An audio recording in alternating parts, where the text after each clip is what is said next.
Welcome back once again. आज हम अपने इस वीडियो में करेंगे class 6 English the English weaves book का चैप्टर 6 फेरी लैंड पोयम की क्वेश्चन आंसर्स। इस वीडियो में हम पहले इसकी समरी देखेंगे, फिर इसका कंप्लीट सॉल्यूशन देखेंगे। तो चलिए वीडियो स्टार्ट करते हैं। Summary of the chapter. Fairyland by Rabindranath Tagore is a beautiful poem that reflects the magical imagination of a child.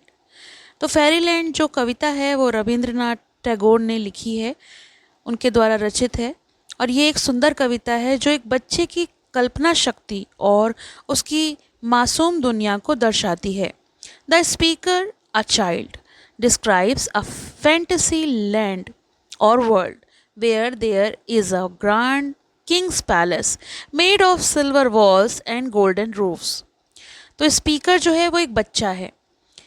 कवि एक बच्चे की आवाज़ में परीलोक का वर्णन करते हैं जहाँ राजा का महल जो है वो चांदी की दीवारों और सोने की छत से बना हुआ है। The queen lives in a palace with 7 courtyards and wears a jewel worth the riches of 7 kingdoms. रानी 7 आंगनों वाले महल में रहती हैं तथा 7 राज्यों की संपत्ति जितनी कीमती ज्वेलरी यानी रत्न पहनती हैं। However, the child whispers a secret to his mother. The king's magical palace is actually at the corner of their rooftop terrace near the tulsi plant. हालांकि जो बच्चा है वो धीरे से अपनी माँ को बताता है कि ये जादुई महल और कहीं नहीं, वास्तव में उनके घर की छत पर जो तुलसी का पौधा रखा है उसके पास है। He also imagines a sleeping princess across 7 impassable seas whom only he can awaken with a magical wand, and jewels fall from her lips when she smiles. वो ये भी कल्पना करता है कि 7 अगम्य समुद्रों के पार एक सोती हुई राजकुमारी है जिसे वो केवल अकेला खुद ही अपनी जादुई छड़ी से जगा सकता है, और जब वो मुस्कुराएगी तो उसके होठों से ज्वेल्स यानी रत्न गिरेंगे। The child sits quietly in the terrace corner where even the family cat is allowed because she knows the location of the stories barber. वो बताता है कि रोज छत के कोने में वो बैठता है जहाँ दीवारों की जो छाया है वहाँ मिलती हैं, और केवल उसकी पालतू बिल्ली जो है वो उसके साथ आ सकती है क्योंकि उसके कहानी के नाई का पता केवल उस बिल्ली को है। He again whispers that the barber lives near the tulsi plant pot. वो फिर से धीरे आवाज़ में बोलता है कि जो नाई है वो भी तुलसी के पौधे के कोने में ही रहता है। The poem beautifully blends reality and imagination, showing how children find magic in ordinary places, guided by love, wonder and innocence. तो ये जो कविता है वो वास्तविकता और कल्पना को बहुत सुंदरता से जोड़ती है। वो ये दिखाती है कि एक बच्चे का साधारण सा मन एक छोटी सी जगह, एक छोटे से साधारण स्थान को भी जादू से खोज लेता है। Let's enjoy multiple choice question. First one, what are the walls of the king's palace made of according to the poem? कविता के अनुसार राजा के महल की दीवारें किससे बनी हैं? आंसर, वाइट सिल्वर, सफ़ेद चांदी से। The poem says the wall are of white silver. Second one, where does the princess sleep in the poem? कविता में राजकुमारी कहाँ सो रही है? Answer D, on the shore of 7 seas, 7 समुद्रों के पार किनारे पर। Line, the princess lies sleeping on the far away shore of the 7 impassable seas. Third, what does the speaker use to wake the princess from her sleep? तो जो वक्ता है यानी जो बच्चा है वो राजकुमारी को नींद से जगाने के लिए क्या उपयोग करता है? Answer B, a magic wand, एक जादुई छड़ी। She will wake when I touch her with the my magic wand. Fourth, How does the speaker describe the location of the king's palace and the princess? वक्ता यानी वो जो बच्चा है वो राजा के महल और राजकुमारी की जगह को कैसे वर्णित करता है? Answer D, in the corner of the terrace, छत के कोने में. The child repeatedly whispers that the palace and all the magical people are at the corner of the terrace where the tulsi pot stand. वो बार बार यही कहता है कि तुलसी के पौधे वाले छत के कोने में ही सब कुछ है. जो भी उसकी कल्पना है वो सब उसी कोने में है. Fifth, what is the significance of the tulsi plant in the poem? कविता में तुलसी के पौधे का क्या महत्व है? इसका आंसर है C. It is a symbol of motherly love and care since tulsi in certain Indian traditions is a plant that protects. The tulsi plant represents home, tradition and is connected to spiritual protection in Indian culture. It also anchors the child's fantasy to a real palace. तो ये पौधा साधारण होते हुए भी भावनात्मक और धार्मिक महत्व रखता है जो बच्चे की कल्पना को यथार्थ से जोड़ता है. 6. Who is only companion allowed to accompany the speaker to the corner of the terrace? तो क्वेश्चन है वक्ता के साथ छत के कोने में केवल कौन जा सकता है? Answer C, Puss the cat. उसकी पूसी कैट जो है, जो बिल्ली है, केवल वो. Only Puss is allowed because she knows where the barber in the story lives. केवल पूसी को साथ जा सकती है क्योंकि उसे कहानी वाले नाई का पता है. 7th, how does the princess respond when the speaker wakes her with the magic wand? जब वक्ता राजकुमारी को जादुई छड़ी से जगाता है तो वो कैसी प्रतिक्रिया देती है? Answer C, she smiles and jewels fall from the lips. तो इसका आंसर सी है, वह मुस्कुराती है और उसके होंठों से रत्न गिरते हैं. This line shows the magical and joyful result her awaking. यह एक जादुई और आनंदमय दृश्य को दर्शाता है. Think and answer. Question number 1. What is the primary theme of the poem Fairyland? Fairyland कविता का मुख्य विषय क्या है? Answer C, imagination and fantasy, कल्पना और परिकथा. The poem celebrates a child's power to imagine a magical world in a simple everyday setting. कविता एक बच्चे की जादुई कल्पनाओं की दुनिया को दर्शाती है. Second question, Where does the speaker sit while telling the story? वक्ता कहानी सुनाते समय कहाँ बैठता है?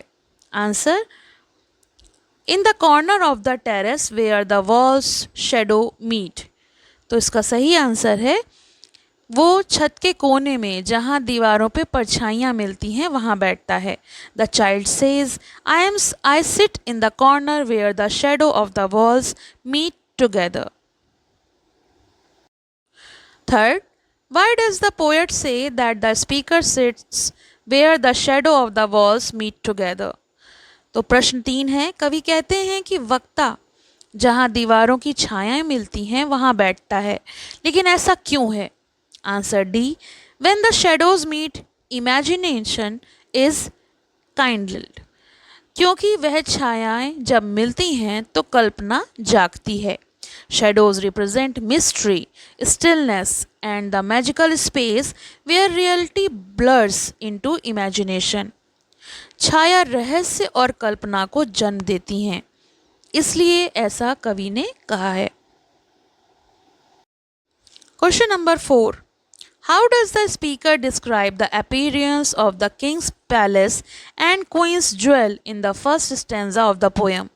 What effect does this description have on the reader's understanding the palace and the queen's wealth?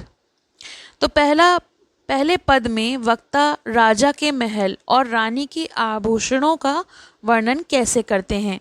इसका पाठक पर क्या, पढ़ने वाले पर क्या प्रभाव पड़ता है? तो आंसर है, The king's palace has white silver walls and the roof shining gold, suggesting it is both majestic and ethereal. The queen wears a jewel that is so valuable it cost the entire wealth of 7 kingdoms.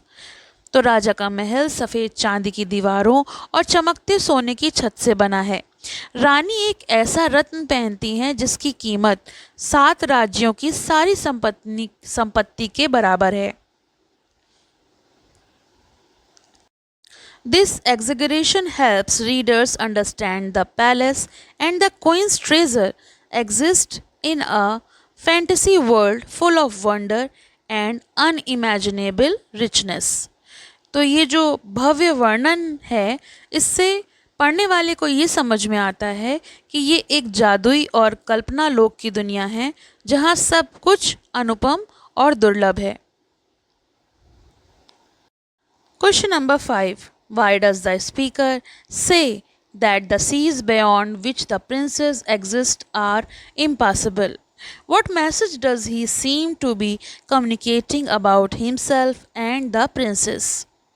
तो प्रश्न 5 है कि वक्ता कहता है कि राजकुमारी 7 अगम्य समुद्रों के पार सो रही है। वह ऐसा क्यों कहता है? वह अपने और राजकुमारी के बारे में क्या संदेश देता है? Answer: The 7 impassable seas symbolize the impossibility of reaching the princess by ordinary means. 7 अगम्य समुद्र यह दर्शाते हैं कि वहाँ पहुँचना बहुत कठिन है। The speaker suggests that only he can reach her, showing that his imagination and belief in the magic make him unique. लेकिन वक्ता कहता है सिर्फ वही वहाँ पहुँच सकता है। इसका मतलब ये है कि उसकी कल्पना शक्ति और आत्मविश्वास अनोखे हैं। It also expresses a sense of destiny and connection between him and the princess. वह खुद को राजकुमारी का विशेष रक्षक या फिर नायक मानता है। Question number 6. Explore the ways in which the speaker's perception of the palace, princess, and barber contrast with the actual setting described in the poem. तो प्रश्न 6 है कि वक्ता की नज़र में महल, राजकुमारी और नाई जैसी कल्पनाएं कविता में वर्णित असली स्थान से कैसे भिन्न हैं? Answer: The speaker describes a world of royalty, magic, and wonder. Yet, all these elements are rooted in the simple corner of the terrace where a tulsi plant sits. वक्ता जिन भव्य और जादुई जगहों की कल्पना करता है वो सभी उसके घर की छत के कोने में मौजूद हैं जहाँ पर तुलसी का गमला रखा हुआ है। This contrast shows how children blend imagination with ordinary surroundings. What may appear mundane to adult become magical in the eyes of a child. इससे ये पता चलता है कि बच्चे की कल्पना साधारण को भी असाधारण बना सकती है। Question number 7.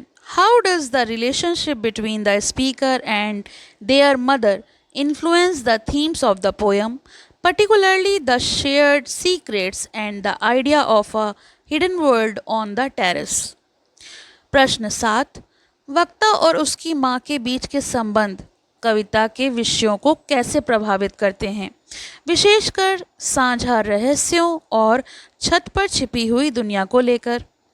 Answer: The speaker whispers these magical secrets to his mother, which shows deep trust and affection. The act of whispering also adds intimacy and mystery to the fantasy. It reflects how a child shares their innermost dreams with someone they love and feel safe with. वक्ता अपनी माँ के साथ फुसफुसाकर उन सारे secrets को share करता है, रहस्यों को साझा करता है, जिससे ये संबंध विश्वास और स्नेह से भरा हुआ लगता है। माँ को रहस्य बताना कविता को एक पारिवारिक भाव देता है और दिखाता है कि कल्पना सबसे सुरक्षित उन्हीं के साथ की जाती है जिनसे हम सबसे ज़्यादा जुड़े होते हैं और सेफ यानी सुरक्षित महसूस करते हैं। Question number 8. The poem mentions that only Push, a cat, is allowed to accompany the speaker. Why is it so? What does it say about the speaker? प्रश्न 8 है, कविता में कहा गया है कि केवल बिल्ली को वक्ता के साथ जाने की अनुमति है। तो ऐसा क्यों है? इससे वक्ता के बारे में क्या पता चलता है? Answer, Pussy is only one allowed because she understands the story. She knows where the barber lives. This highlights the speaker's belief that animals too are magical companions. It also shows that the speaker is selective and imaginative, giving importance to the being who respect the rules of his fantasy world. बिल्ली को अनुमति है क्योंकि उसे कहानी वाले नाई का पता है। इसका अर्थ ये है कि बिल्ली भी वक्ता की जादुई दुनिया को समझती है। ये बात ये दिखाती है कि वक्ता कल्पनाशील और संवेदनशील है और वो केवल उन्हीं को अपनी दुनिया में जगह देता है जो उसके रहस्य को समझ पाते हैं।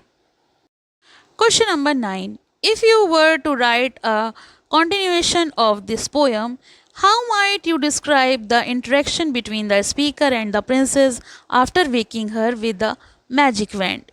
What adventure could they embark upon? तो क्वेश्चन नंबर 9 है, यदि आप इस कविता का अगला भाग लिखें जो राजकुमारी के जागने के बाद वक्ता और उसके बीच कैसा संवाद और कैसा रोमांच हो सकता है, तो क्या लिखेंगे? Answer, after waking the princess could thank the speaker with a magical song. They might fly across the 7 seas on a golden bird, visit sky kingdoms, defeat a wicked sorcerers, and collect stars in a crystal jar. They might finally return to the terrace where the speaker plants the second tulsi pot for the princess. तो उसके बाद की कहानी कुछ ऐसी हो सकती है।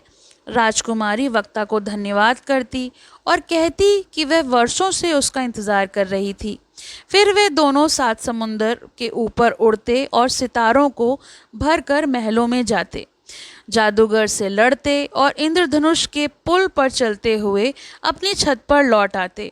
वहाँ एक और तुलसी का पौधा लगाते, अब राजकुमारी की देखरेख में। Poem appreciation. Which of the following poetic devices does Tagore use? तो आंसर है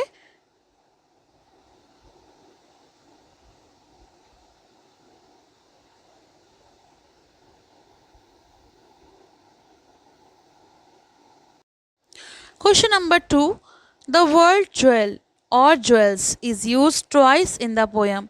Contrast the way in which they have been used. Answer, the first jewel refers to the queen's ornament, symbolic of material wealth. The second use jewels falling from the princess lips when she smiles represent magical joy and beauty. This contrast shows how fantasy gives deeper emotional value to treasures unlike physical riches. Last question, question number 3. How does the poet use imaginary or word pictures in this poem? Give 3 examples. कवि कविता में चित्रात्मक भाषा यानी imagery का प्रयोग कैसे करते हैं? 3 उदाहरण दें। पहला, walls are of white silver and the roof shining gold create a visual of a glowing royal palace. दीवारें सफ़ेद चांदी की और छत चमकते सोने की है, एक चमकदार राजसी महल की तस्वीर। Second, princess lies sleeping on the far away shore of the 7 impossible seas evoke a dreamy distant land. दूसरा, राजकुमारी 7 अगम्य समुद्रों के पार सो रही है, ये एक रहस्यमय दूर की कल्पना लोक है। Third, jewels will fall from her lips when she smiles, paints a magical image of beauty and wonder. जब वे मुस्कुराएगी तो रत्न गिरेंगे, ये एक जादुई दृश्य जो आश्चर्य और आनंद से भरा हुआ है। तो ये तो हो गए इस पोएम के क्वेश्चन आंसर्स और समरी। आई होप आपके लिए ये वीडियो हेल्पफुल होगा। पसंद आए तो लाइक करें, शेयर करें, चैनल को सब्सक्राइब कर लें जिससे कि आने वाले न्यू वीडियोज़ के अपडेट्स मिल सकें। Thank you for watching. Have a nice day. पसंद आया हो तो लाइक करें, शेयर करें और चैनल को सब्सक्राइब करें।